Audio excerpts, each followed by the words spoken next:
This episode and the entire season is proudly brought to you by Pregnant Together. Pregnant Together is a virtual community of queer folks, solo parents, and anyone who has ever felt outside the box when it comes to creating your family. It is run by my friend, queer midwife, Maria Goodman, one of the best people on earth. And it's a community that offers tons of resources on everything from trying to conceive to parenting out there in these straight streets as a queer person or, a solo parent who's not queer, but you feel outside the box. So if you're interested in joining a community and finding like-minded individuals, this is for you. And best of all, Queer Family Podcast listeners get their first month for free, y'all. All you have to do is go to www.pregnanttogether.com/QFP/discount. That's Queer Family Podcast/discount. Go check it out. It's also in our show notes, the link. Go check it out. Go find some community. You deserve it. We all deserve it. Do it. I love you. You're welcome. Love is love on the Queer Family Podcast. Love is love. There's been a lot of discussions for us about the grief, the tensions. We're also interracial, so there's complexity there. My partner's white and American, so there's that jazz, right? And questions of culture and consciousness and values, right? On top of, purely just genetics, right? Because that's also part of raising a child, right? And yes. It's a lot, but I think like the beauty of being queer and the beauty of having the queer and trans consciousness is we have this literacy, we have this emotional capacity, we have the space to have these types of questions. I can imagine that if you're doing IVF and you don't have this consciousness, it might not be so warm and sweet to have these conversations, even though, you're feeling lost or confused. 100%. 100%. Welcome, y'all, to the Queer Family Podcast, the show all about family, but with gay. My name is Jaimie. I am your host, and you, my beautiful friends, are tuning into this show that uplifts, highlights, celebrates, and normalizes LGBTQIA plus families in all of our beautiful identities. And y'all, I'm going to say it because I say it every time. This episode does just that. Oof. I had the supreme pleasure of sitting down with Shawndeez. Shawndeez is a non-binary trans dad who just became a dad. And we talked about Shawndeez's journey towards finding his true self and his journey towards parenthood and also his journey towards becoming this person whose mission in life now is to help parents accept and love their trans children. Like, y'all, I love Sean. I could talk to Shawndeez for hours, and you're going to love hearing Shawndeez talk too, because I talk about, certain things that come up time and time again in these episodes. And Shawndeez, like when we were talking about these certain themes, Shawndeez has a way of breaking things down in smart words that I don't use and like making it all seem like so beautiful and make sense in a way that I can't. So like Shawndeez could basically host this show for me and y'all would feel like more educated for it. But also like you still want to keep me, I know, because I don't know, because I'm the host of the show, but it's such a good conversation. I'm really excited for you to hear it. But before I roll that tape, I just want to talk a little bit about a little stuff. We are heading towards the end of this here season 15. There have been a lot of wonderful, wonderful episodes. And around the corner, y'all, is Pride. Pride is coming. The best time of year. It's the most wonderful time of the year. It's Pride. Pride. Pride month is coming. And you know what I'm going to do for Pride? Because I think we need to. And I did it last year and it was so well received that I'm doing it again. Y'all, I am doing another Pride Extravaganza. So Pride month is going to be its entirely own season. I am doing the Pride Extravaganza, which means instead of one weekly episode throughout the month of June, you're going to get 2 bi-weekly episodes, one on Monday, one on Thursday throughout the entire month. So we're going to have 8 beautiful episodes of people y'all are going to love to hear from. Some people you might actually know. Yeah, you might know them. Not to drop names or anything, but it might start off with, the Queen, Rosie O'Donnell.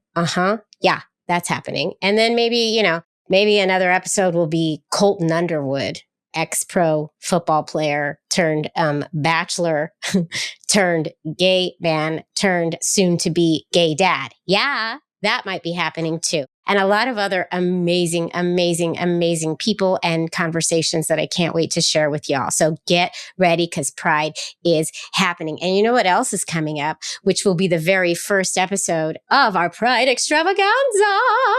LGBTQ Families Day is coming up. And we're just right now on the heels of Mother's Day, which can be kind of complicated for our families, right? And it seems like such a big deal when you look at social media and everybody makes such a big deal about Mother's Day. And yes, I had a great time on Mother's Day, but I also want to make an appeal to lift up LGBTQ Families Day. For those of us who don't necessarily feel like Mother's Day fits us or Father's Day fits our families. You know what? Let's make LGBTQ Families Day the biggest thing we possibly can. Let's make it huge. It is June 3rd. It's coming up. It's the first Monday in June. And it was actually started by Dana Rudolph, who y'all might know as Mombian, like lesbian blogger extraordinaire, who is like the best in the world. Let me tell you a little story about Mother's Day because we just had it and it's fresh in my mind. And, you know, like my wife and I, Ann and I always have the conversation like, are we going to do anything for Mother's Day? Am I giving you something? Are you giving me something? And we always say, no, it's pointless. It like cancels itself out in a way, right? The kids get a little bit excited. And like my daughter actually was really sweet. She brought like a tray of breakfast to me with the flowers behind me. If you're watching the video, it's really sweet. And it was sweet. She did something really sweet. My son made a card that he made after he saw that my daughter did something for Mother's Day. And he was like, oh, right, it's Mother's Day. I forgot. And you know what he did? He solved our conundrum for us. Because it really does, the day cancels itself out. Like after they did their cute little things that they did, the day was just a normal day. Like nobody got anything special because we're both parenting. And how do you give one mom like the special time? And I guess you could split like one of us takes Father's Day and one of us takes Mother's Day, but that doesn't really work for us either because I'm not a dad and neither is she. And, you know, so it's complicated for our families. But my son did something. I think he solved it. Here's what he did. He made his little card. He chicken scratched it real quickly. And then he came over and he said, I have a card. You know, my 6-year-old, I have a card for you. And he goes, he said, this side is for you, pointing to Anne, and this side is for you. So on one side of the card that he had folded, it was a paper folded in half. On one side of the card, he wrote to mommy, and then she opened it. And on her side of the card, it said, I love you with a heart. And then on the other, he turned it around and it said, Mama. And I opened my side and it said, I love you with a heart. So he solved it for us. We each got one side of the card, which kind of like speaks to us in general as a team, as moms. We split everything. We're 50-50 and we each got one side of the card. So that was, you know, as Mother's Day goes, that was pretty bomb. That was lit. As the kids say. It was sweet. It was sweet. And then we went on and had the most normal day possible. Let's make LGBTQ Families Day something bigger, shall we? Can we? Where every single identity and every single kind of parent out there gets celebrated. Let's do that. Let's do that. LGBTQ Families Day. Raise it up, y'all. June 3rd, let's get ready. I'm going to share some stuff about my family on LGBTQ Families Day, and I invite you to as well if you do the social media thing. And if you want to tag the Queer Family Podcast and Mombian, do that too so we can raise it up on our social media too. Let's make it a thing. Let's do that. All right. It's a deal. It's a done deal. All right. That being said, it's time to roll this tape. I'll be back in your ears or on your screens next week to get you ready for the Pride Extravaganza. Until then, enjoy this episode. Helen, Beulah, Nicole, and Jerson, my editor, who does roll the tape, which is hilarious. I've never mentioned Jerson. Jerson, he's real, and he actually rolls the tape. Can you please roll this tape? Thank you so much. Enjoy. Queer Family Podcast, love is love. Hi, Shawndeez. Hello. It is wonderful to have you here. Let's just get right into it so the listeners get a good idea of who you are and why you're here talking to the Queer Fam Squad. I'm going to put up a little timer, but as you know, I will never cut you off. So I'm going to count you in. Are you ready? On your mark. Yes. Get set. Go. I am Shawndeez. I use they, them pronouns, and just a bit about myself. Born and raised in Southern California, and a scared queer trans thing that didn't really have words for it. So I grew up, went to pursue higher ed. I got my PhD in gender studies, actually at UCLA. And there I discovered my transness, transitioned, and am now a non-binary and trans parent that does support work for parents with trans children. So yeah, I made the timer. There we go. Dude, Yeah. you did great. Nice Thank work. you. That was good. And you got it all in. I'm impressed. Like a true professional. Let's dig in. So, okay, Shawndeez, we got to take it back.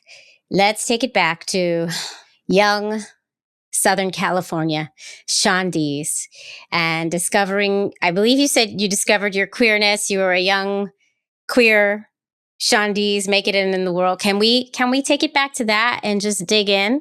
I was born and raised in the San Fernando Valley, so a little bit north of LA.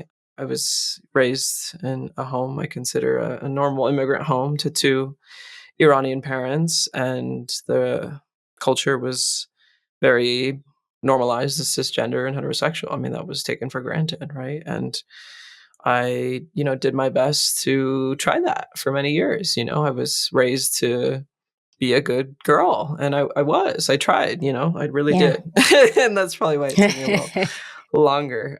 And, I kind of knew ever since I was younger that, I was different. Obviously, I didn't have the language for it. I did not have any role models that were sharing any different life stories or different ways of being in relationship. It was all very classically heterosexual and very, very classic gender roles, right? A very, clear man, male, masculine, and woman, feminine, submissive, right? And it was, that was the dynamic. And so it wasn't actually until I went to the Bay Area, I went to UC Berkeley for undergrad, and then I saw queer people just living and being. And I was like, what a thought, what a concept, one might actually be queer and be okay, So that was very eye-opening for me, was to see, other queer people existing. And that was when I entertained that I could be queer, maybe some way, somehow, right? Not just totally closeted and hiding and repressing everything, Because your whole life you really did know, like there's something here, but you're holding it in, Yeah.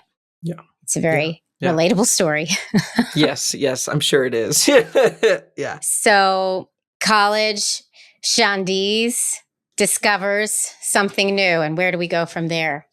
I think I kind of did the straddle dance where I was like queer in some spaces with friends, but definitely, not out at all with family, very much did that dance for many years. And I always had this personal like aversion to calling myself a lesbian. And I think now I realize it was because I was trans and I didn't want to be called a lesbian because that would mark me as a woman. So I always was just like, no, like I like girls, and I would leave it right there, It was kind of funky for me. Obviously, I did not have the language for it. I have obviously intense emotions in my soul that, led me to that choice that was like, no, I don't really love that word. Yeah, actually, it wasn't until I went to my graduate program. I entered UCLA's gender studies program for PhD. And that was where I actually realized that I was trans. That was a very big, major second awakening for sure. I can only imagine. And leading up to this, so it sounds like you're dipping in, but you're not fully dipping in, and the family knows nothing. And you're still just kind of not sure how to identify because you're still figuring it all out. And then was there like a moment when you were like, oh? There was actually. That's a great story. I was teaching introduction to gender studies. I was TAing. There was 1 week where I was tasked with teaching transgender identity. That was the topic for the week. So I had to do all these readings and prepare and go teach hundreds of kids about transgender identity. And that week, my partner just caught me. She was like, you seem very heavy. I was very depressed. I was super emotional, like really on one. And she picked up on it. She was like, what's up? And she, perhaps smarter than I, was like, could it be that you have feelings about this week? Is there any part of you that thinks you could be trans? And that just shattered my whole world. That was the first time in my life anyone had asked me that as a genuine question, right? As opposed to offering transness as ostracization or social death. Oh, She was actually saying, could you be trans? Should we explore this? interesting. And adding on top of it, I love you no matter what, and we'll figure it out if that's the answer, and that was it. That was all that I needed. No one had ever asked me if I could be trans as a genuine area of concern or curiosity, Wow. That's got me like feeling some things, really, honestly. Like it like took kind of like an invitation in almost. Yeah. Yeah. And I say wise because she had to see that. Yeah. She had to see that from Wow. where she was, and we're still together. We are going What? strong. Oh my Yes, God, that's yeah. amazing. Yeah. I love that. We went forward. I transitioned. We've been together now many years, I think almost 9 years, and have our first baby. So yeah, we kept it going. Holy moly, that's amazing, Shawndeez. Yeah, thank you. So you make the realization, it's this wonderful, as Oprah says, aha moment. Yeah. And then Yeah. what was the journey? I mean, I know there's a journey. It was quite a journey, right? I think I was 24 years old when I realized that I was trans, or when I let myself realize that I was trans. We'll say that, right? And that was, I'd say, the first couple months, I did nothing but cry. I did nothing but Yeah. just weep. I was depressed. I was I was like a dark cloud because in my entire life, transness had only been presented as something bad, something miserable, something terrifying, and it was like, oh shit, like, I've already struggled a lot as a queer woman of color, and this is only going to make it harder. This is only going to make it more difficult. I'm going to experience more pain and more suffering and perhaps more violence. And that's scary. It's a lot to chew on, and I was scared. So for 2 months, I had to really go through all that realization on top of 24 years of not being who I wanted to be. There's a lot in there it was a really scary time to realize, that you are going to, at that point, I thought, just receive so much more pain and so much more suffering to become trans and to be a trans person of color, because I'd already experienced a lot of hatred and struggle as a queer woman of color. And so for me, it was a deep moment of releasing emotions. Of a lot of them were very painful, so it was a tough couple months. But I think on the other side of it, I came out, I emerged, and was like, face first, let's go, like call the doctors, get the appointments, get it all figured out. Let's roll it. And you had your partner, and your partner stayed supportive, which is just absolutely beautiful. Yes. And how about family? I say this a lot in a lot of my work. I had a lot of assumptions. I had a lot of assumptions about how my family would respond. I made a lot of declarations about who they were and how they would receive me, and my story is one in that, I came forward and I shared myself with my family, and none of my assumptions were true. None of my fears were true. Right. And that's not really a story that gets told all the time, Yeah, it was something. Wow. Go ahead, family.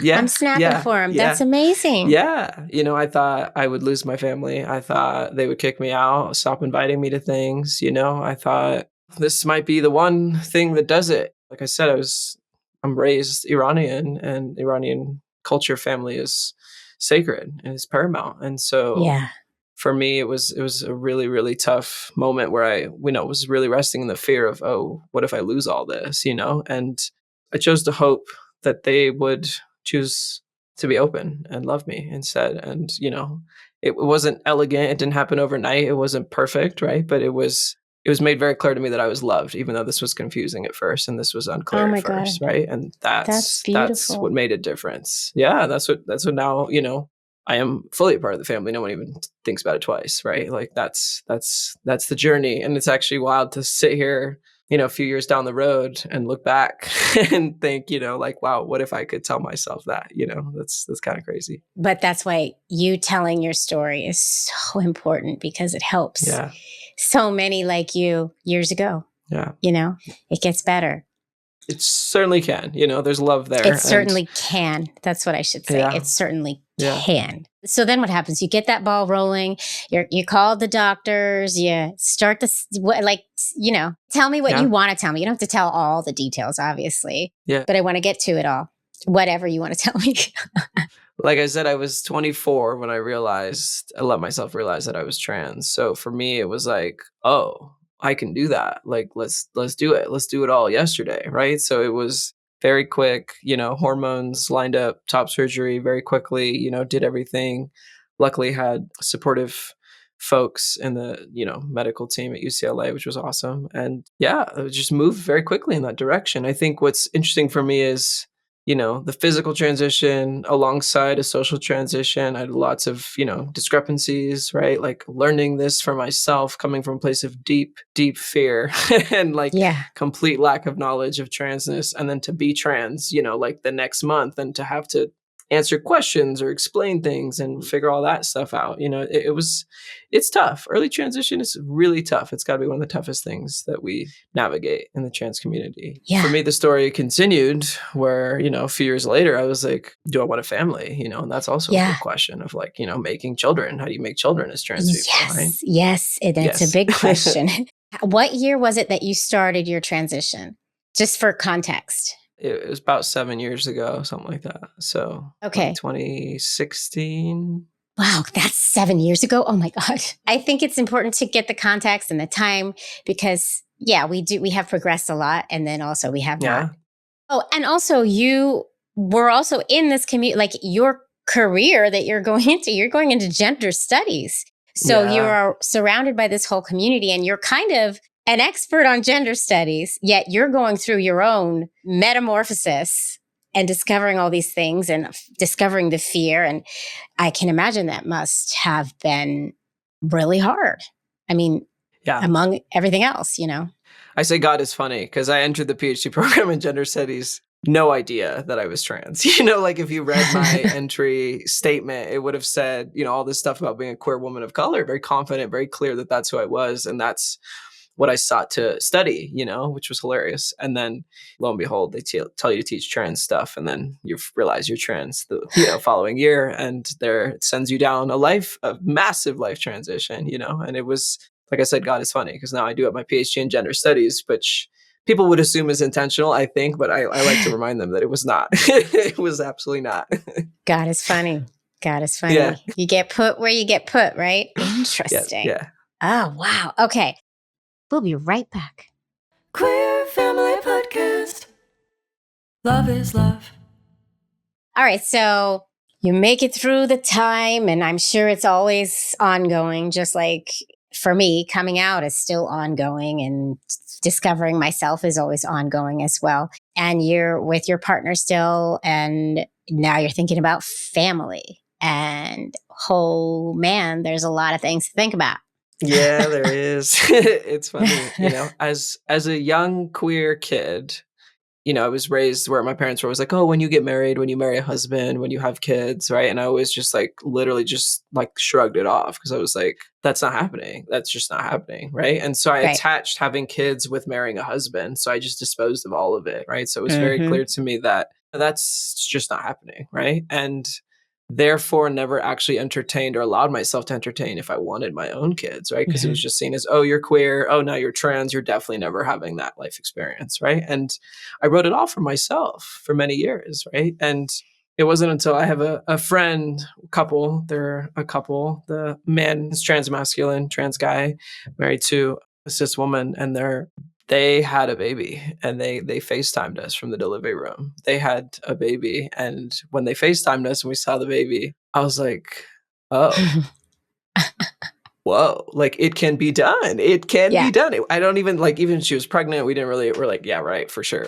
No. But then when the baby was born and we saw the baby and it was on the FaceTime, I was like, wow, a queer trans couple made a baby and it is possible. It kind of like, it just turned something inside of us, right? And Yeah. I remember that day. I remember the day she was born. It was such a transformative day. We were on the couch. We were like blown away as if a tornado had hit our house, because it was really the question of, oh my God, can we do this too? Do we want to do this too? Because we never entertained that. And, within a very short amount of time, we concluded that the answer was actually yes. Wow. Yeah. You're not alone in just writing it off as a queer person, right? Like, I've spoken to so many people who, when I ask them that question, it's, yeah, no, I just never saw it for me because of this and because of that. And so you're not alone in that. Yeah. And it's interesting how all of us differently come to the decision that, oh, wait, I do want that. And now, how am I going to do that? And how do I do it? Yeah. And so we've got a lot of decisions to make. So walk me down the path and the decisions you made together. The first question was, like literally how. Prior to that is, do we really want this? And then it's a really funny story. We, because I was affiliated with UCLA, I, did a lot of the stuff through UCLA, and we were parked outside, somewhere on the street. We had a, meter, and we had a 2-hour meter. We went up for our appointment, and sure enough, the appointment took a little over, and it was like, I was like, babe, go to the car, make sure we don't get a ticket. So she went out to the car, and I was, finishing up, and she had said to herself, if we get a ticket, we're not going to pursue this IVF stuff. We're not going to get a baby. We're not going to do all this crap. I had said to myself, if we get a ticket, we're not going to do this. We are absolutely, like, this is a sign. And then she gets to the car, and there's a freaking ticket. Oh, no. And she just starts sobbing. She just starts bawling. And then I get to the car and I'm like, is there a ticket? And then we both confessed that we had made that declaration, that we decided. And then because we were so emotional, we were like, holy shit, we want this baby. So we were just like, forgot all about it. We were like, pay the ticket. Who cares? IVF's going to cost a lot anyway. Like $300 on top. Who cares? It's like when you've already put like thousands of dollars on your credit card. All right, whatever. Just add that. We already owe so much. Right. Yeah. It's like, what's a parking ticket compared to IVF? Nothing. Oh my God. All right. So you've decided you're going to do IVF, but how are you going to go? What, what are we doing? And that was huge for me. As a trans masculine person, I don't think I saw much discussion about how we do it. So for me, I decided I was going to do an egg retrieval. I decided I wanted to be, and like my partner and me both kind of intuitively felt like that was the way to do it, that it would be my egg and she would carry the child. I didn't have a desire to carry, and she did. So that was the way we did that. The stories that I've seen that are noteworthy, that are like prominent, is usually trans men that carry their children, right? And that's kind of the stuff we see, is like seahorse dads, trans guys carrying babies, right? But I heard very little about like trans masculine people, trans men who just do the egg retrieval, right? So I did an egg retrieval, right? We made embryos, right, with donor sperm, and then my partner carried the baby. Okay, I'm going to pause you here because, this is the Queer Family Podcast, so we have to dig deep. Because so much goes into everything you just mentioned, right? So yes, you decided that you would do the egg retrieval, and it would be, so the genetics that would carry on would be yours, and both of you were like really on board with that. And I know you cannot speak for your partner, but I'm wondering if was she ever worried about not having a genetic tie? You can't really speak for her. So, I mean, I don't know if you know anything about. Yeah, I do. Yeah. We're gay. We talk. Yeah. Yeah. That's the best thing you've said so far. We're gay. We talk.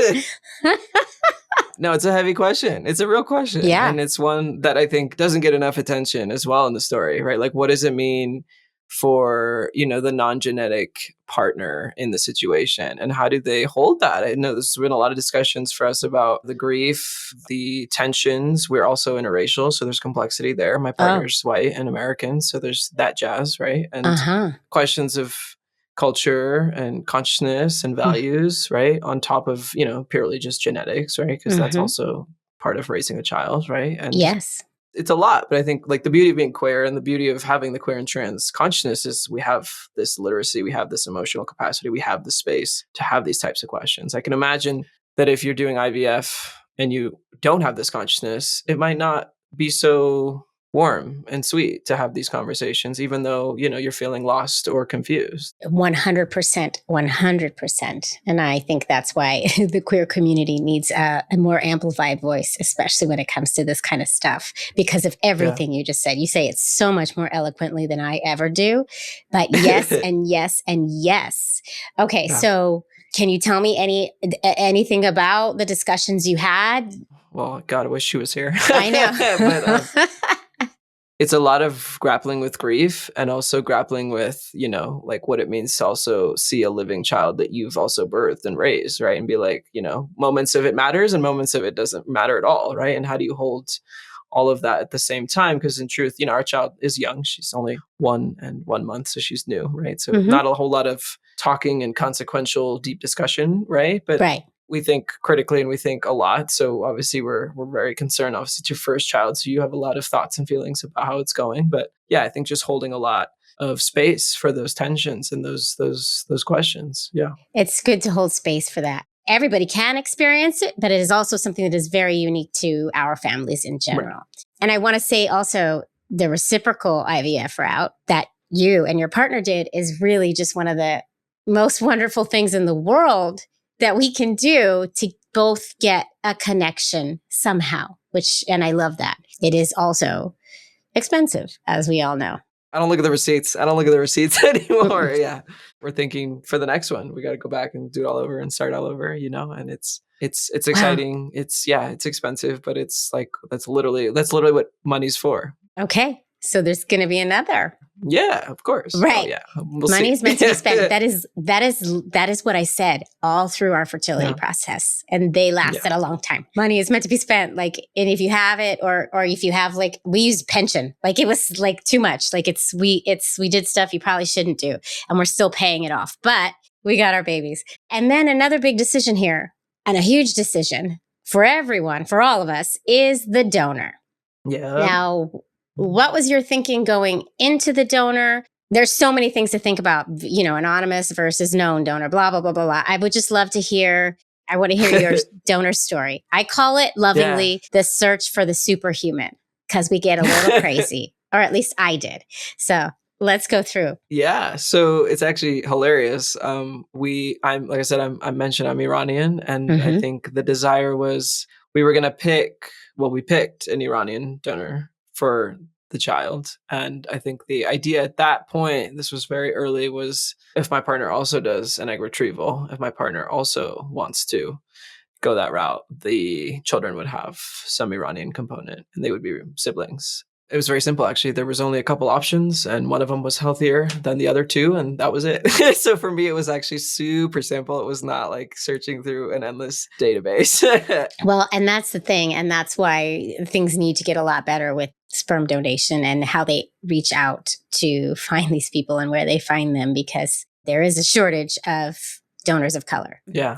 So it makes the decision easy, but sometimes it would be nice to have more choice, Yeah, it's actually funny. I expected, like, I'm a professional researcher. I expected to spend weeks, months, even longer, researching. I think I spent like an hour, it was like so not. There you go. So not what I thought. I spent so much more time doing everything else. And it's funny because people were like, I doubted, I'd second guess. I'd be like, was that rash to just choose that so quickly? Like, was that a little bit preemptive? But obviously, knock on wood, we had great egg retrieval, great embryos, and healthy born first. So, we're blessed. It worked out. I'm so happy for you. That's wonderful. Yeah, thank you. That it was smooth. Not everybody can say that. And when it does happen, I'm so happy to tell the story, because it does happen. I have one more question regarding the process for you. Yeah. And you can answer it or you don't have to answer it. This is totally up to you. But I'm wondering if the egg retrieval was in any way difficult for you.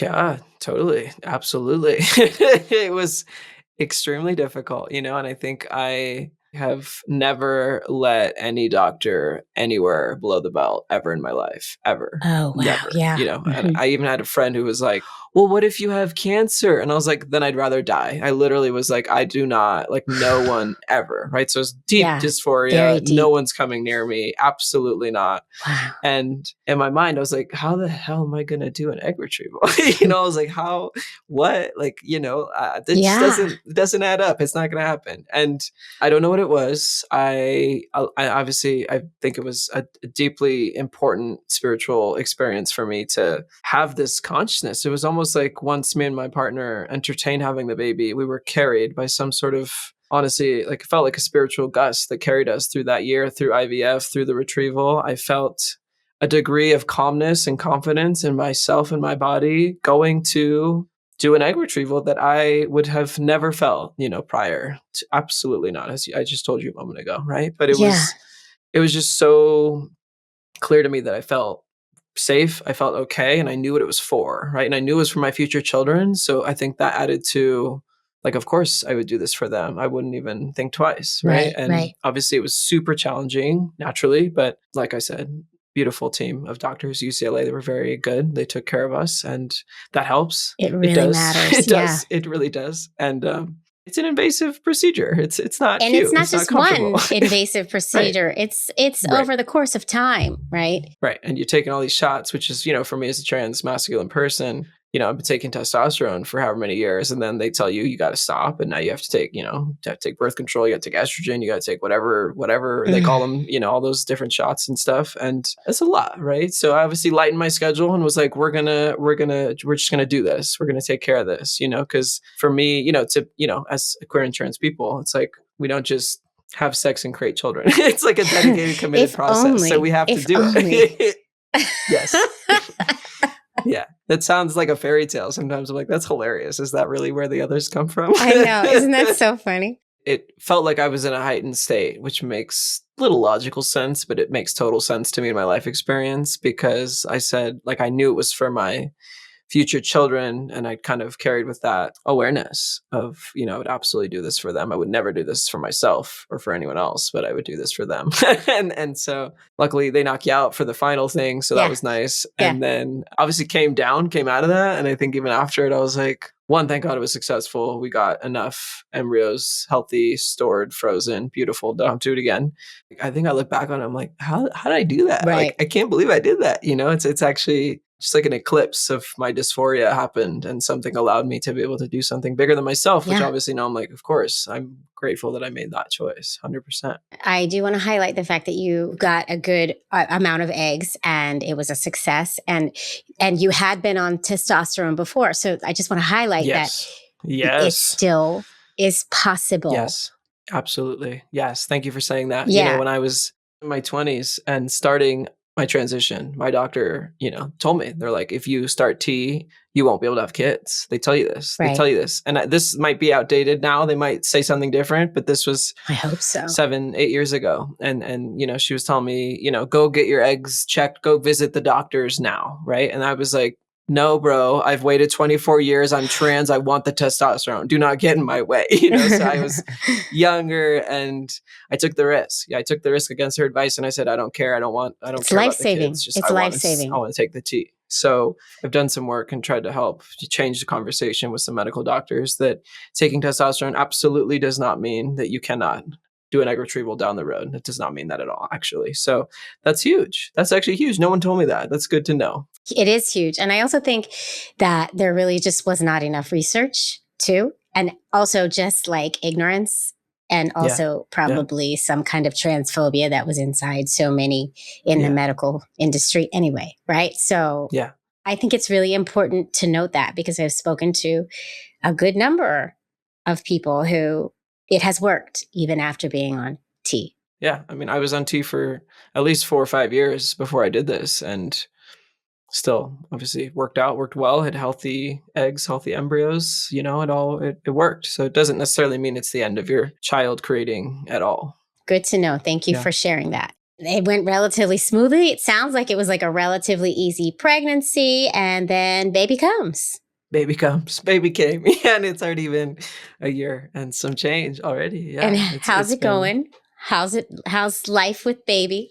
I love it. I love it. It's funny because I had a lot of elders and the narrative was, oh, kids are hard, they're expensive, it's difficult. That was kind of the rhetoric in the books around me. And I've just been like, I'm having a great time. I don't know what you're talking about. Like, yeah, it's sleepless. Yeah, there's some challenges. But now, it's like, can you sit back and imagine yourself without this child in your life? Of course not. It's worth all of that. So it's actually been beautiful. And it's prompted me to start, I changed my work a little bit, and now I work with parents. I work with parents of trans children because I have become a parent, and I see how sacred and beautiful and loving that relationship is. Like that type of unconditional love, we're not really invited into that frequently, right? So the parent-child relationship is kind of where we're asked to love unconditionally, very true, very commonly. So it's been a major pivot in my own consciousness and my own work to say, parents who love their kids, but have kids who transition and they don't understand that. They love them, but they need some help. So I've now stepped in and offer some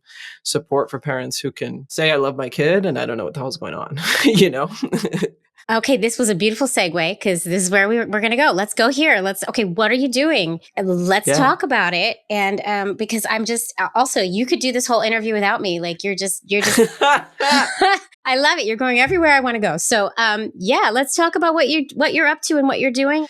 For me, there was two angles that really supported this choice of starting to work with parents. One, it's my own transition. I saw my mom, I saw my mother, I watched her raise me with super classic gender ideas, right? Men are men, women are women. There's no playing around, like that's how I was raised. I watched her believe and reproduce a lot of homophobic and transphobic ideas. And I also knew that I was trans and I had to come forward and share that with her, right? And so I did a lot of that work with her, watching her as a child of a parent that's transphobic, right?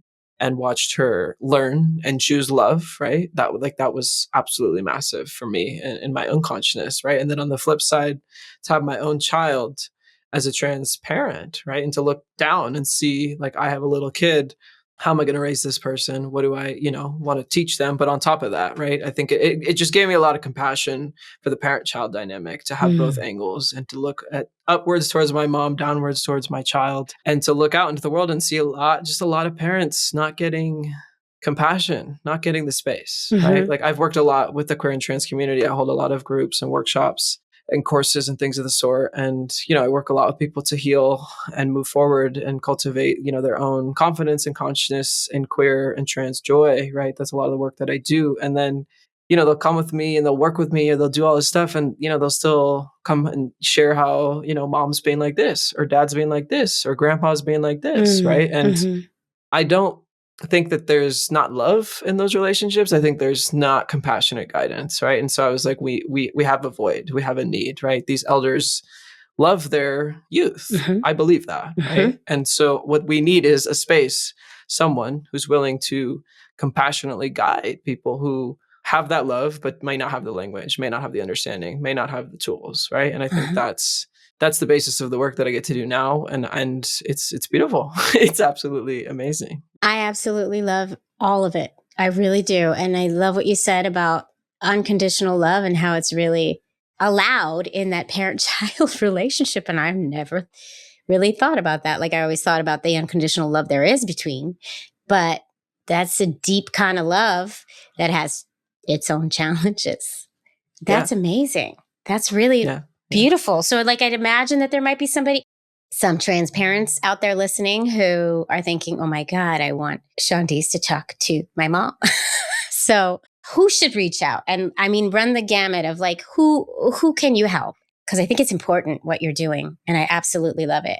People that I'm working with and the people that I'm thinking of and the different types of folks that have come to me, right?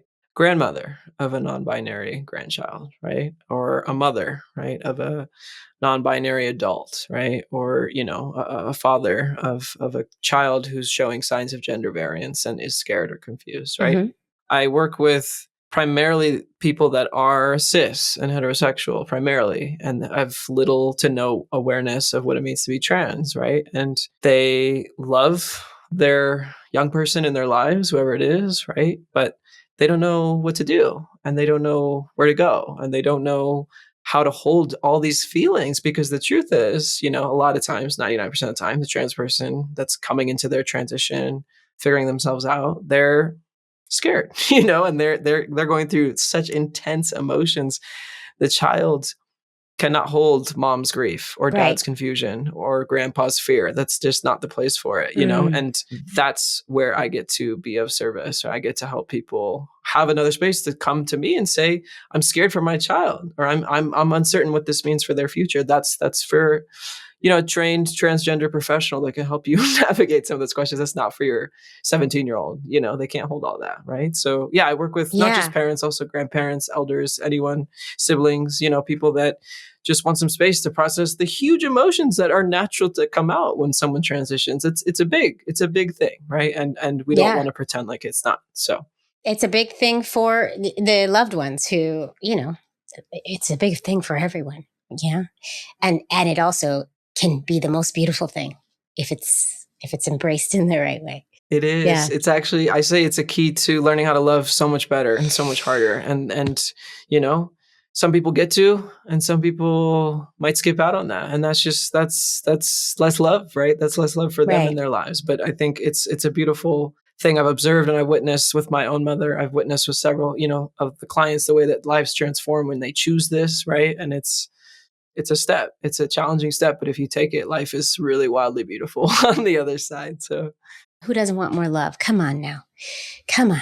I've had people say, I'm sending my parents, but be warned, they're a little old fashioned or something like that. Right. Right. And in my head, I'm like, yeah, that's exactly what this is for. I was like, don't worry about it. This won't be the first time someone asks me a question. This is what it's about, right? Is to make space. Obviously, if they're hostile and pestering and harass, that's a different story. But that's not the tone. The tone is usually, I'm accepting, I'm curious, I don't understand, right? I want to learn. Help me understand. Yeah, we can work with that. That's beautiful. To me, that's really important. Is to just be open and be willing to listen. If I have that, I'm gliding. This is just absolutely wonderful. I just want to add to you, Shawndeez, you always have to make sure that you are safe and protect yourself, and always take care of yourself with all of this too, because it is deeply personal work for you. Yes, it is. It is. It is. And it's the love that unites people, families, that guides me, because I think there's nothing more beautiful than that, and I've seen it happen, and it's an honor to be able to do that type of work. So tell everyone where they can find you and all the things. Well, if you're interested in the parent support sessions or anything like that, email is best, right? So emailing me at shawndeez@ucla.edu. So that's Shawndeez @ucla.edu. And otherwise, I'm also on Instagram. People can follow me and, see all the different types of workshops and groups that I hold at Dr. Shawndeez. So again, it'd be at DR and SHAWNDEEZ. And there I also post, other types of groups that I hold, which, I hold the Trans Joy group regularly a couple times a year. I hold, an Embracing Multitudes group, which is specifically for queer trans Iranians. I'm holding the next one actually during Pride Month, so we can have a little community there. And I'm actually in the process of making a new space, a new group, which is kind of, I don't quite have the name figured out. So I'll just say this, it's a space for queer trans people to kind of cultivate a more spiritual understanding of themselves and what their purpose is and why they're here. And it's kind of a space for more spiritual consciousness in the queer community. All of that will be in the show notes, so everybody can find you that way as well. Thank you. Absolutely adore you. I think that Thank you. You are helping to make this world a better place, and I really appreciate you. So likewise, thank you for holding the space and the discussion. Thank you for doing it. You're amazing. Yes, thank you so much. Appreciate it. Thank you. Queer Family Podcast. Whew. Well, folks, I hope you enjoyed that episode as much as I enjoyed it. And if you did enjoy it, feel free to listen to another or watch another. I have so many episodes for your listening or viewing pleasure. Just go pick one and enjoy. There's a lot. There really is. And also, if you really do like this show, please, I know I say it all the time, but please do consider supporting the show on Patreon. You're just going to go to patreon.com/The Queer Family Podcast. You're going to pick a tier, you're going to join, and you're going to get that bonus content. And you're also going to get my love and adoration for the rest of my life. I love you all. Thanks for tuning in. Keep on tuning in, and I'll see you next time. Mwah.